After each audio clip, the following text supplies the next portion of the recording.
Premium H2O. We've seen them in every movie, we've read them in every book.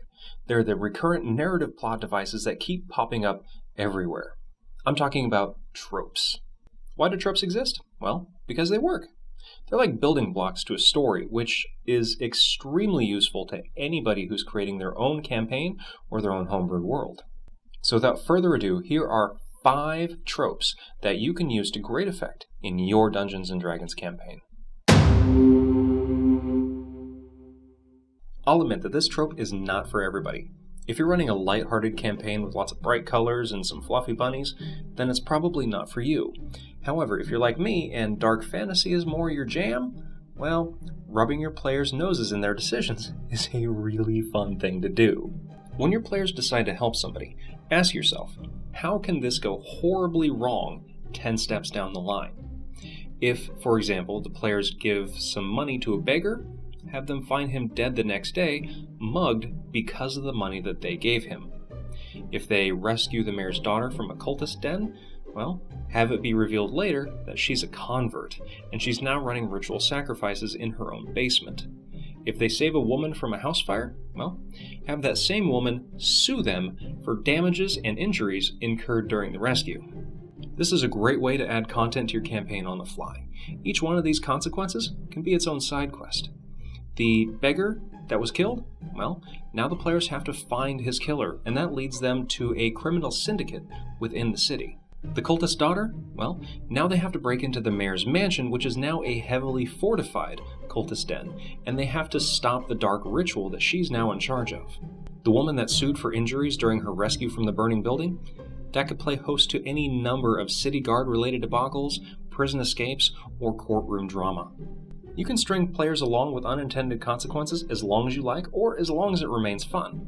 You could create an entire campaign out of one single decision that your players have made. They start off by giving money to a beggar, and they end by killing a demigod. That's the kind of story that your players are going to remember for years to come. Usually, monologuing is an activity strictly relegated to villains, but it doesn't have to be. Very often, you'll find your players monologuing themselves. If your players are like mine, or like any players anywhere, then you know that they're going to stand around and they're going to talk about what they want to do and how they want to do it for an inordinate amount of time. Whether they're doing this in character or out of character is irrelevant. It still takes time away from the game and the action, and it doesn't drive the plot forward. So, what to do? Catch them monologuing. Anyone who stands in the front of a castle arguing very loudly about how they plan to infiltrate it and where they plan to go is just asking to be ambushed by guards who are listening on the other side of the door.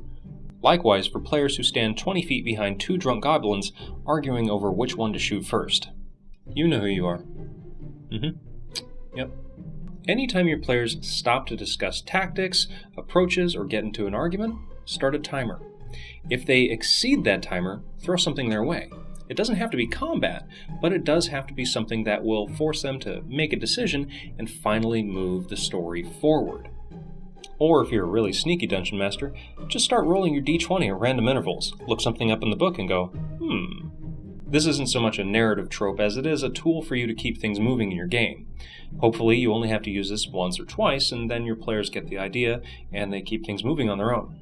Bonus points if somebody calls you a sly dog for catching them monologuing. The Maltese Falcon, the Holy Grail, the briefcase full of money, Cosette from Les Miserables. Each one a driving factor for their story. Each one completely useless and interchangeable otherwise. Each one a MacGuffin. A MacGuffin is the engine that drives your plot. It's the motivating factor behind all of the actions of the heroes and villains within your story. It's what they're chasing after. Maybe a priceless book of arcane knowledge has gone missing, or an artifact collector has hired your party to retrieve an ancient relic from a hidden forest temple. Whatever it is, it's a thing or a person that is inconsequential to the overall plot and is interchangeable with almost anything else without changing the overall story. For example, it could be a sack of gold at the end of the dungeon, a weapon, a hostage, an ancient tome full of arcane spells, whatever you want. It doesn't really matter what it is, and it doesn't change how the characters go after it. Now, there are some out there who may think that a MacGuffin is just lazy writing. I disagree. When done right, I think a MacGuffin can be the central pillar around which a well-crafted story is constructed. Just because the item itself is inconsequential doesn't mean that the actions that surround it have to be inconsequential as well. They can be world-shattering, character-changing, heartbreaking, whatever. But the point is, the MacGuffin gives you a framework around which to base all of these events. These events often cause your narrative scope to expand. For example, a quest to retrieve a doodad at the end of the dungeon turns into a cross-country heist because somebody else showed up and got to the doodad first. A MacGuffin is an extremely powerful plot device that's very easy to work with. That's why it stood the test of time, and that's why we see it in so many forms of media over and over again. Don't be afraid to use it in your own stories and campaigns. I always like the moment when the hero and the villain stop fighting each other long enough to realize that there is something else out there, bigger than both of them, that threatens the existence of them both. This is a particularly great way to tie evil player characters into your story. During normal day-to-day operations, chances are evil player characters don't really have a whole lot of, interaction with good player characters, or at least not a whole lot of reason to hang out with them. However, in the face of this newer, greater threat that is, coming to kill them both, well, now they have a common goal and a reason to work together. And you have an adventuring party. You can do this as well with NPC villains. If your players are up against the Dread Knight of Nevermore, have them team up with him against the evil Emperor of Nevermore, whose foreign policy the Dread Knight never liked very much. After the greater evil is vanquished, it's back to status quo. Tom chases Jerry, Coyote chases Roadrunner, Dread Knight becomes Emperor and enacts a more logical and stable foreign policy. All is well with the world.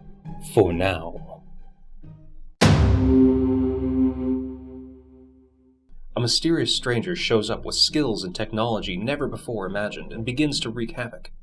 A dark shape appears in the sky, its very form incomprehensible to those who lay eyes upon it. The sun suddenly goes dark, and nobody knows why.